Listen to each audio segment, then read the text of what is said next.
A failing O2 sensor can wreck your fuel economy, trigger warning lights, and even damage your catalytic converter.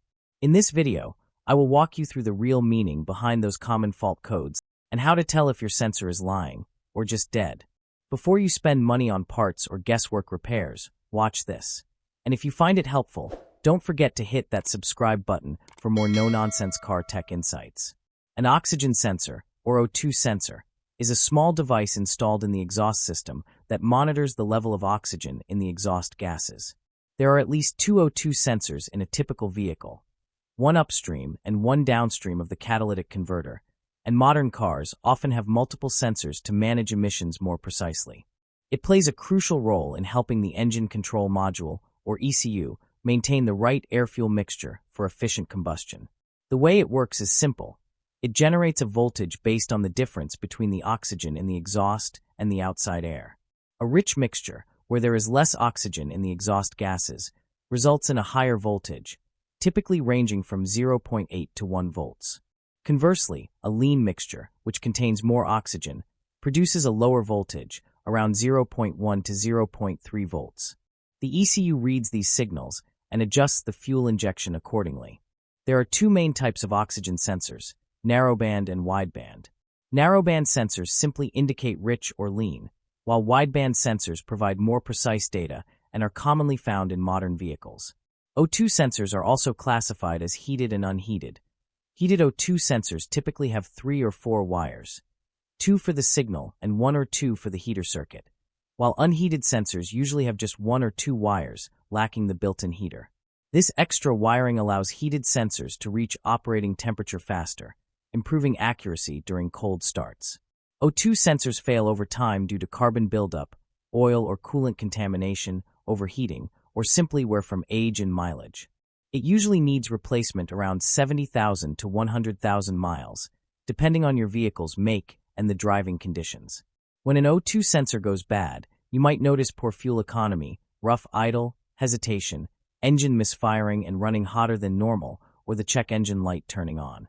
But keep in mind, these symptoms can also be caused by things like vacuum leaks, fuel injector issues, or ignition problems, so it's important not to jump to conclusions. To diagnose a faulty sensor, mechanics typically use a scan tool to read trouble codes and observe live data from the sensor. A good sensor will show rapid voltage changes, while a failing one may be sluggish or flatlined.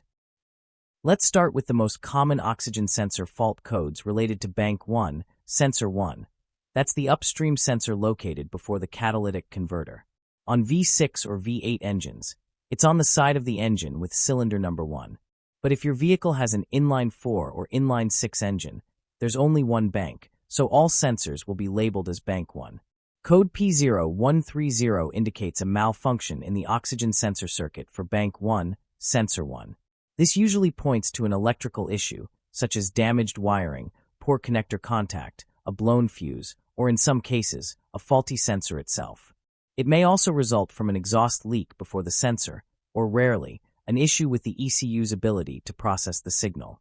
P0131 means the O2 sensor voltage is too low, which usually indicates a lean condition. While this could be due to a failing sensor, it might also be caused by a vacuum leak, exhaust leak before the sensor, or even a weak fuel pump or dirty injectors. Diagnosing it involves looking at fuel trims and checking for unmetered air entering the system. A quick smoke test for vacuum leaks and checking the sensor's voltage, which should normally fluctuate between 0.1 and 0.9 volts, will help pinpoint the issue. P0132 is the opposite. It shows high voltage coming from the sensor, meaning the system is reading rich. This can be caused by a stuck-rich condition in the sensor, shorted wiring, or overfueling due to a leaking fuel injector or a faulty fuel pressure regulator. Check the live data from the sensor and fuel trims. If it's stuck high with fuel trims in the negatives, the engine may actually be running rich. Inspect the wiring for shorts and test the sensor's reaction to forced lean and rich conditions before replacing it. P0133 means the O2 sensor is responding too slowly to changes in the air-fuel mixture. This is often due to sensor degradation over time, especially from carbon buildup or contamination. It can also be caused by a lazy sensor heater or even an old, high-mileage sensor that's just become sluggish. If it's lagging, replacement is usually the fix. P0134 tells you the sensor is showing no activity at all, essentially a flat line. This could be caused by a dead sensor, broken wiring, or a poor connection. In some cases, an upstream exhaust leak or a bad ground can also cause this. P0135 points to a fault in the heater circuit of the sensor. This could be due to a blown fuse, faulty relay, broken wiring, or the sensor's heater element itself. Use a multimeter to check resistance across the heater pins. If it's open or out of range, replace the sensor. P0171 means the engine is running too lean on bank 1. There's too much air or not enough fuel. While it's not strictly an O2 sensor fault code, the upstream sensor plays a big role in detecting this. Causes include vacuum leaks, dirty MEF sensor, low fuel pressure, or a faulty O2 sensor giving incorrect lean signals. Diagnosis involves checking short and long-term fuel trims, inspecting for vacuum leaks, and verifying fuel delivery. Don't blame the sensor too quickly. It might just be reporting the real issue. P0172 is the opposite. It means the engine is running too rich on bank 1. Again, it could be due to a leaking fuel injector, high fuel pressure, a stuck-open purge valve, or even a faulty O2 sensor misreporting a rich condition. To diagnose, look at fuel trim values, inspect for fuel leaks, and check sensor response. If the upstream O2 sensor is stuck at high voltage, it may be bad, but rule out fuel-related problems first. Now let's move on to bank 1 sensor 2. This is the downstream oxygen sensor located after the catalytic converter. Its main job is to monitor the efficiency of the catalyst. Code P0140 means the downstream O2 sensor is showing no activity. In simple terms, the ECU is expecting voltage changes as exhaust gases pass through, but the signal is flat. This can happen if the sensor is completely dead, there's a break in the wiring, or the connector is corroded. Sometimes it could also be due to a rich or lean condition that's keeping the voltage locked. P0141 indicates a malfunction in the heater circuit of the downstream sensor. Causes include a blown fuse, failed sensor heater element, or a wiring issue. Using a multimeter to measure resistance across the heater terminals is a quick way to confirm if the element is faulty. P0420 is one of the most common and misunderstood codes. It points to a problem with catalyst efficiency below threshold on bank 1. While it often means the catalytic converter isn't working properly, it can also be triggered by a lazy downstream O2 sensor or an upstream sensor sending incorrect data. Other causes include exhaust leaks, engine misfires, or oil burning, all of which can damage the converter. Diagnosis involves checking both O2 sensor waveforms.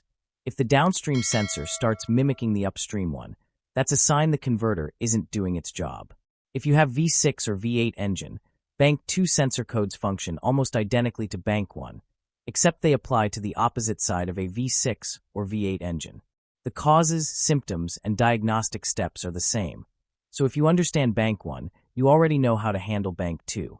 Aside from standard OBD2 codes, many manufacturers also use OEM-specific oxygen sensor codes, which can indicate issues like the sensor being stuck rich or lean, biased signals, or out-of-range pump current in air-fuel ratio sensors. When buying a replacement oxygen sensor, always choose a compatible high-quality brand that meets or exceeds OEM standards. Trusted manufacturers like Bosch, Denso, and NTK are known for their reliability and compatibility with a wide range of vehicles. To replace, first make sure you've correctly identified the bad sensor to avoid replacing the wrong one. Unplug the sensor's electrical connector, then use a wrench or an O2 sensor socket to carefully unscrew it from the exhaust system. Most new sensors come pre-treated with anti-seize compound, so you can simply thread the new one in, tighten it to the specified torque, and reconnect the wiring. After installation, clear any fault codes using a scan tool, start the engine, and make sure the check engine light is off before taking the vehicle for a road test.